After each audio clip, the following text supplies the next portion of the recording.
The candidate arrived at the Ashveld Circuit on the morning of the 43rd intake, and the first thing I noted in my log was that she looked wrong. Not wrong in the way the Dorothy had looked wrong, those six-limbed climbers who'd frozen at the canyon rim and refused the descent. Not wrong like the Pelosi squad that melted in the thermal corridor on day 2. Wrong in a quieter, harder-to-name way. She was small.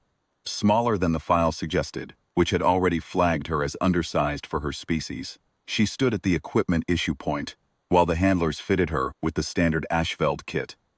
Heat wrap, rebreather calibrated for canyon dust, trauma pack, and she looked at the walls of the circuit entrance the way I look at a briefing room, like she was reading it. She already knew she was going to be in it for a long time and had decided somewhere before she arrived that this was fine.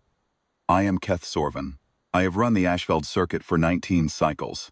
I designed 3 of its 7 stages. In that time, I have watched 411 candidates attempt the full course. 62 finished. None finished without the instruments, registering at least one critical stress event. A moment where the candidate's biology screamed at them to stop, and they chose to stop or they pushed through. Every species produces that moment. Every species shows it differently. The Vethkai show it in our chromatophores. They flush pale, then deep amber. The Dorothy lose limb coordination. Humans, the file said, show it through elevated cortisol, pupil dilation, elevated heart rate, something called the freeze response. I watched her eyes on the canyon walls and I waited for the freeze response. It didn't come. Stage 1 of the Ashveld is the thermal corridor, 2 kilometers of exposed canyon floor under direct solar exposure, midday, with no shade cover and ambient temperatures that push the upper survivable boundary for most warm-blooded species. The candidate's core temperature monitor was live on my screen. I watched it climb as she walked in. It hit the first threshold at the 400-meter mark, the point where most species slow, where the body begins the argument about whether forward is worth it. Her pace did not change, I noted it. I told myself it was acclimation lag. The spike would come. At 800 meters, her core temp was 3.1 degrees above her baseline. My own record, set in a Vethkai candidate 12 cycles ago, had been 2.7 at that mark. I opened a channel to my colleague Preet Oss, who runs the physiological desk during intake weeks. "Are you watching this?" "I'm watching it," Preet said.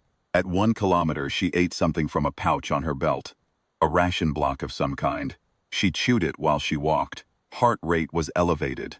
112 beats per minute, which the file told me was moderate exertion for her species, and her core temperature was still climbing, and she ate her ration block and looked at the canyon walls. Stage 2 is the pressure drop. The circuit descends 500 meters into a narrow slot canyon where the rock closes to 2 meters wide and the air pressure increases, and the acoustics compress every sound into something that, in testing with multiple species, produces a measurable panic response in 91% of subjects within the first 100 meters. I have watched Vethkai soldiers, decorated veterans, press themselves against the slot walls and refuse to move. The confined space does something to the animal brain that rank and training cannot entirely suppress. She went in at a walk and came out at the same walk 8 minutes later. Biometrics showed a stress spike at the 40-meter mark. Heart rate up to 130, cortisol elevated, freeze response indicators ticking up, and then, over the next 90 seconds, a deliberate return to baseline, while she was still inside. While the walls were still 2 meters apart and the pressure was still up, and the sound was still doing what it does. I flagged it in my log. Subject registered stress response at expected point. Subject self-regulated and continued. Duration of recovery, 91 seconds. Anomalous. I called Examiner Thosvel, who oversees stages 3 through 5. "She's coming to you," I said. "Watch her carefully." Stage 3 is the exposure run, 6 kilometers across open, highland terrain, with no cover, under live atmospheric conditions. The Ashveld Circuit uses real weather. On intake day 43, the highland was running a dust storm. Sustained winds of 60 kilometers per hour. Particulate load heavy enough to reduce visibility to 30 meters. Ambient temperature dropping fast as the storm moved in from the northern shelf. Candidates are given no warning of weather conditions. The storm is the stage. She walked into it and kept walking. Thosvel called me at the 3-kilometer mark. His voice had a quality I had not heard from him in 11 cycles of working together. Sorvan. Her pace hasn't dropped. What's the wind reading at her position? 64. Gustings to 71. And her pace. Same as stage 1. She's not fighting it. She's leaning into it slightly, adjusting her angle to the gusts, but she hasn't slowed. I looked at her biometric feed. Temp had dropped 2 degrees from the thermal corridor. Rebalancing. Heart rate was steady at 118. She had pulled the rebreather up over her face sometime in the 1st kilometer of the storm. The only accommodation she had made, and she was moving through 64 km/h wind and 30-meter visibility at the same pace she had walked into stage 1 under midday heat. I sat with that for a moment. Stage 4 is the pain tolerance assessment. I will not detail the mechanism. It is proprietary to the Vethkai Proving Authority. But the function is this.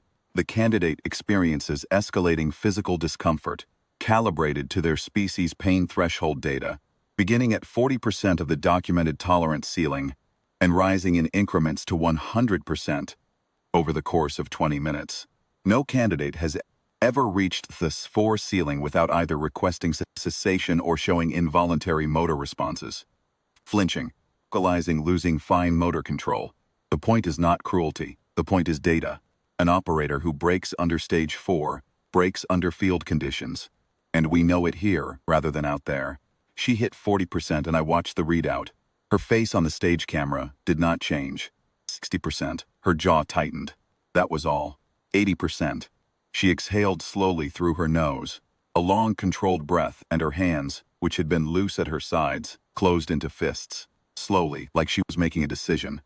I called Examiner Vel. I called Preet Os. I called Senior Examiner Davith, who has been with the Proving Authority longer than I have, and has seen things I have not. We sat together on the channel and watched the readout climb. 90% she was breathing. That was all she was doing. Just breathing slowly, fists still closed, looking at the middle distance. Breathing 100%. The readout held its ceiling for 30 seconds, the standard assessment window. And then I keyed the end of stage 4. No one on the channel said anything for a moment. Then Davith said quietly, "What world is she from?" I checked the file. Had checked it at intake, but I checked it again. "Earth," I said. "Classification Deathworld." "Class 17, another silence. "Class 17, Davith said. "Not a question, processing." "That classification was disputed when it was filed," I said. "Several member species argued the instruments had malfunctioned, that Earth could not be a Class 17. "And now," Davith said. I looked at my screen, at the biometric feed, at 43 cycles of Ashveld intake data arranged in columns on the left panel. Every candidate who had ever walked this circuit, the 62 who had finished. The highest pain tolerance score ever logged. A Vethkai veteran, 3rd-generation soldier caste score of 89% before involuntary motor response. "Stage 5, I said, and keyed the sequence. Stage 5 is the final run. 4 kilometers back to the circuit exit uphill, carrying the weight kit. Nothing exotic. Just distance and grade and the accumulated cost of stages 1 through 4 in every muscle and joint and cell. The weight kit masses at 38 kilograms. After stage 4, most candidates need to sit for 20 minutes before they can lift it. She picked it up. She adjusted the straps with the same expression she had walked into the thermal corridor with. And she started up the grade. I watched her biometrics for the full 4 kilometers.